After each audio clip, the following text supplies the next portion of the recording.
Assalamualaikum warahmatullahi wabarakatuh. Selamat pagi anak soleh-solehah. Bagaimana kabar kalian? Ustadz harap kalian selalu menjaga kesehatan, menjaga pola pikir, menjaga pola makan, dan menjaga pola hidup kalian agar selalu sehat. Sebelum kalian belajar, Ustadz harap kalian sudah mandi, sudah sarapan, dan pastinya sudah sholat duha dan hajat. Oke, sebelum kita belajar, marilah kita berdoa agar pembelajaran pada pagi hari ini bisa bermanfaat untuk kita semua. Berdoa mulai.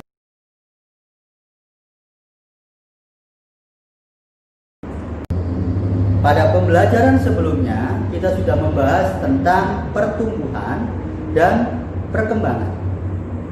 Ada salah satu faktor yang mempengaruhi pertumbuhan dan perkembangan manusia. Siapa yang tahu?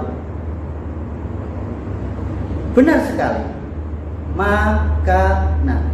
Sekarang Ustadz mau tanya, makanan apa yang bisa mempengaruhi pertumbuhan dan perkembangan manusia? Jawabannya adalah makanan yang mengandung gizi yang baik atau disebut juga makanan sehat.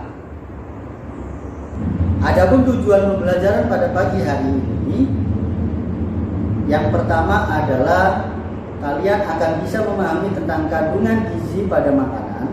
Yang kedua, kalian bisa memahami tentang pola penyusunan kalimat atau SPOK. Yang ketiga, kalian bisa memahami tentang cara penjumlahan bersusun.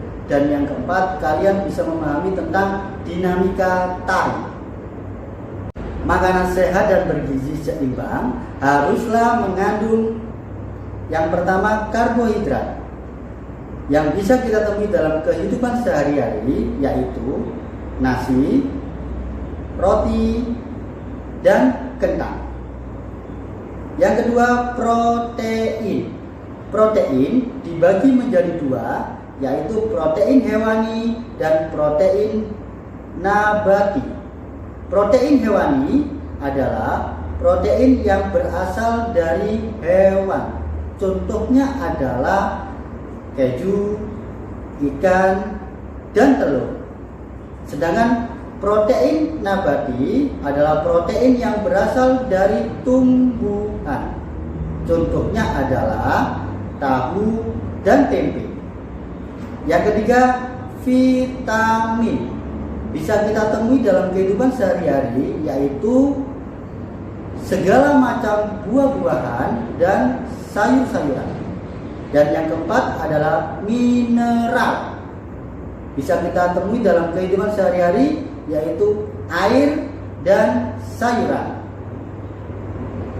Setelah kalian sudah memahami tentang kandungan makanan bergizi, sekarang Ustadz akan menjelaskan tentang pola SPOK yang terdiri dari satu, subjek. Apa sih subjek itu? Subjek adalah pelaku atau orang yang melakukan kegiatan.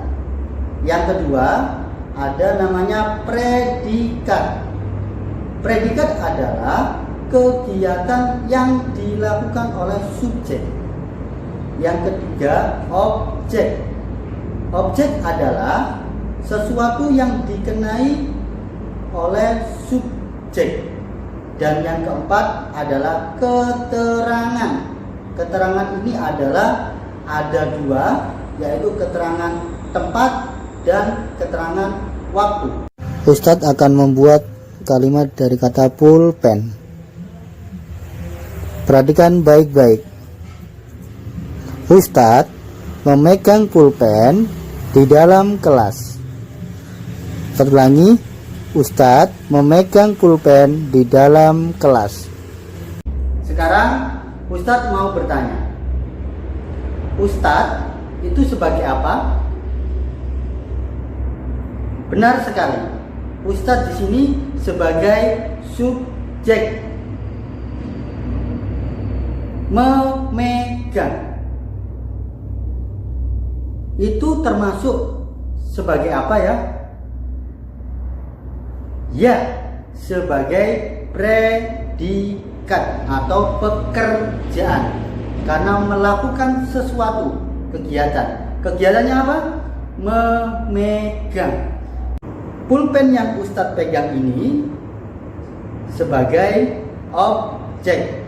Sedangkan kelas yang Ustadz tempati ini sebagai keterangan tempat.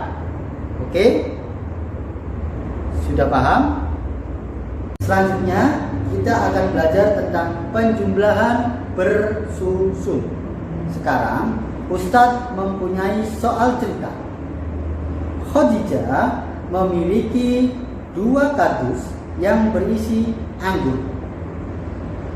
Kardus pertama berisi 1537. Kardus kedua berisi 2314. Pertanyaannya adalah berapakah jumlah anggur yang dimiliki oleh Khadijah? Perlu diketahui bahwasanya ketika kita melihat soal cerita harus mengetahui apa yang ditanyakan. Karena tadi yang ditanyakan adalah berapakah jumlah, maka soal tadi termasuk penjumlahan. Oke? Kalau sudah mengerti, kita langsung menghitung penjumlahan bersusunnya. Kita hitung bersama-sama soal cerita tersebut dengan penjumlahan bersusun. 1537 ditambah 2314. Perlu diketahui cara menghitung penjumlahan bersusun yang paling penting adalah kalian hitung dari belakang atau satuannya. Jadi kita mulai dari angka 7 ditambah 4. 7 ditambah 4 sama dengan 11. Yang kalian taruh di bawah sini adalah angka satuan. 1 di bawah sini. Sedangkan angka 1 yang puluhan ditaruh di puluhan, angka puluhannya. 1 ditambah 3 ditambah 1 sama dengan 5. Tambah 3 sama dengan 8. 1 ditambah 2 sama dengan 3. Maka hasilnya adalah 3851.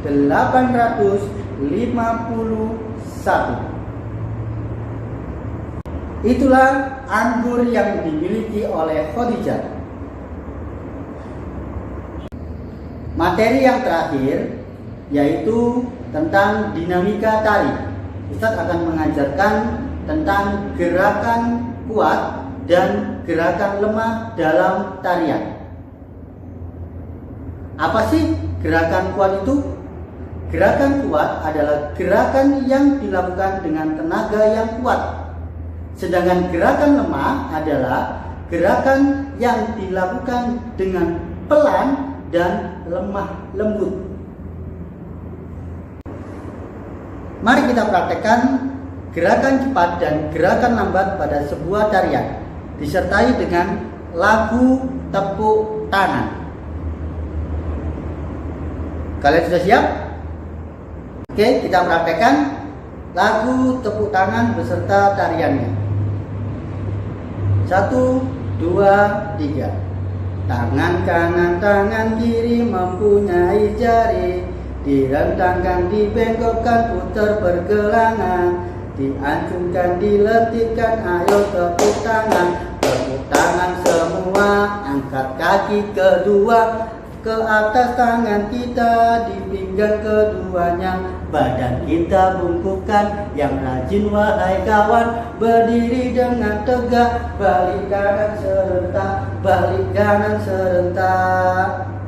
Oke, terima kasih. Itu saja yang bisa Ustadz sampaikan. Kurang lebihnya Ustadz meminta maaf. Tetap semangat dan rajin belajar. Ustadz akhiri. Wassalamualaikum warahmatullahi wabarakatuh.